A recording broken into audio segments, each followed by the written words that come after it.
agus camaraderie a fáilte roimh mór I gach donna an seo aniu.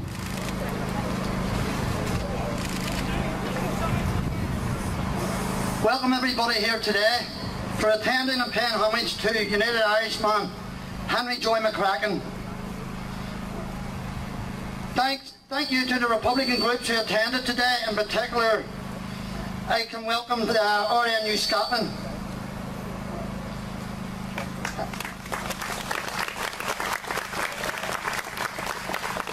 I'd like to thank the Republican food bands who looked wonderful and sounded fantastic today.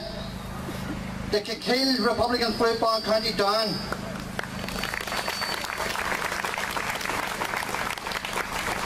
The Parade of Iron Republican Flute Band, Portadown. A special thanks to the volunteer John Brady, Republican Flute Band, who travelled over from Scotland.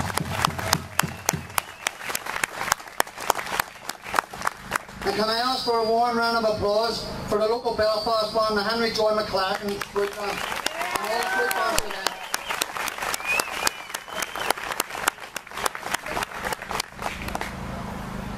Can I start by asking the Henry Joy McCracken Flute Band to begin today's proceedings by playing the anthem of Henry Joy McCracken.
Can we ask our first speaker today to give us a small oration honouring the work and sacrifice of Mary Anne McCracken, RNU Belfast member Sinead Adams.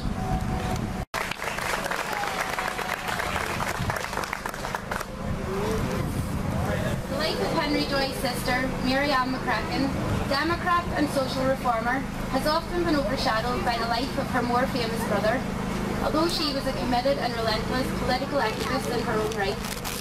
Mary Anne McCracken has inspired women all over Ireland, has motivated the radical female membership of RNU to strive and struggle for a more prosperous Ireland, free from the chains of British rule. Mary Anne was born in 1770, at a time when Belfast, like the rest of the country, was experiencing enormous industrial disruption and social change. The independent parliament in Dublin, dominated by the landed gentry, was a great disappointment to the Belfast mercantile community. The McCrackens, included Mary Anne, were very much involved in the agitation for political reform. Like her brother, Mary Anne's political commitment could not be questioned. She demonstrated this in her letters to Henry Joy while he was jailed in Kilmainham. The letters show that she was keenly aware of the contemporary feminist thinkers, had assimilated them into her own views about the democratic movement, and that she had no hesitation about being forthright in these views.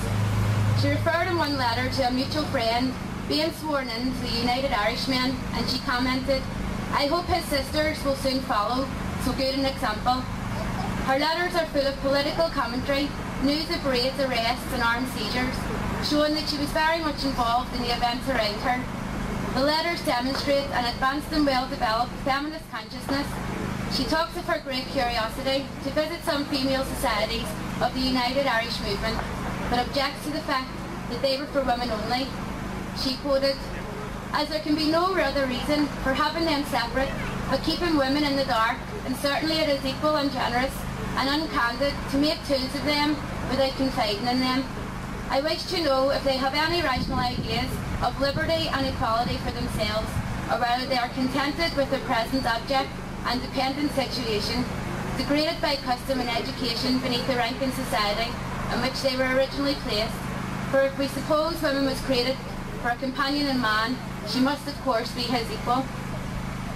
Even in her later years, her political commitment did not falter.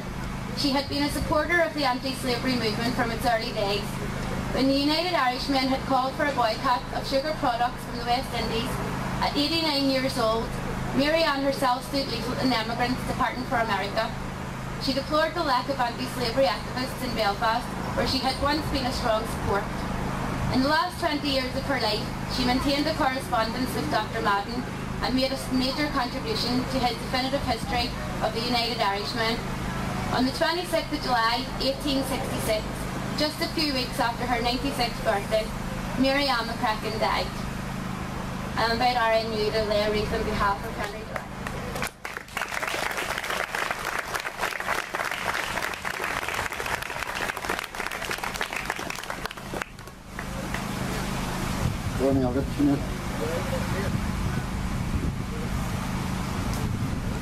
I'm now lay the wreaths for today from Republican Network for Unity.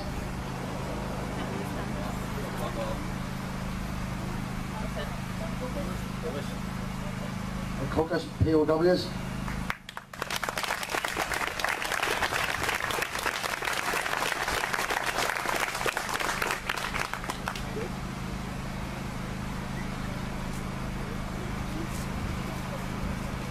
On behalf of the leadership of the Republican movement from the Henry Joy, on behalf of the leadership from the Republican movement.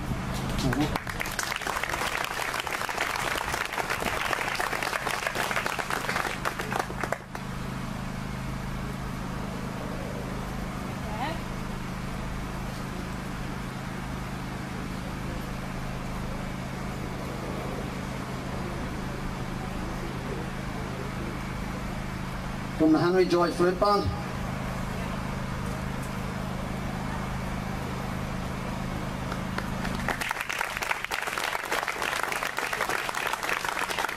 From the Flute Band.